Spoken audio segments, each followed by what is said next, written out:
د دواخان مینهپال په جنازه کې داسې څه وشو چې ټول خلک یې خواشیني کړل. که غواړئ چې تاسو هم پوه شئ نو ویډیو تر اخره وګورئ. په سلامونو او نیکو هیلو مو هرکلی کوم. دواخان مینهپال د ملي شورا انګړ کې خاورو ته وسپارل شو. د افغانستان د حکومت د رسنیو مرکز مشر دواخان مینهپال چې د تیرې جمعې په ورځ اګست 6 په کابل ښار کې طالبان وواژو او نن د پارلمان انګړ کې خاورو ته وسپارل شو. د مینهپال د جنازې د لمانځه امامت د افغانستان د علماو شورا مشر مولوي سردار زدران وکړ. ښاغلی زدران تر جنازې وروسته په خپلو خبرو کې دواخان مینهپال د علماو خادم او شهید وبالو.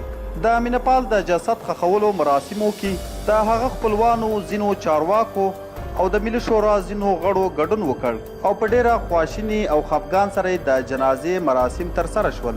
تیره ورځ د کورنیو چارو وزارت ویان میرویس تانکزي وویل دواخان مینهپال ترهګریز برید کې وژل شوی دی. د نوموړي په ترور د ننګرهار والي او د ولسمشر سلاکار ضیاءالحق امرخیل هم خواشیني ښودلې ده. وسلوال طالبان وایي د دوی د وسلوالو ځانګړي ډلې دواخان مینهپال وژلی دی. دواخان مینهپال له څو میاشتو راهیسې د حکومت د رسنیو مشر او تر هغه مخکې د افغان ولسمشر مرستیال ویاند و. د تیرې ولسي جرګې ټاکنو پر مهال دواخان مینهپال له ولسمشري ماڼۍ له ویاندي تیر او دې ټاکنو ته د کوچانو په استازیتوب ودرېد خو جرګې ته بریالی نه شو.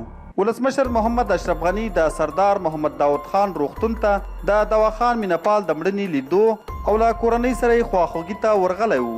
دواخان مینهپال تر دې مخکې د افغانستان د عامه کتابتون مشر او په زابل کې د څو کلونو لپاره د اطلاعاتو کلتور رئیس هم پاتې شوی و.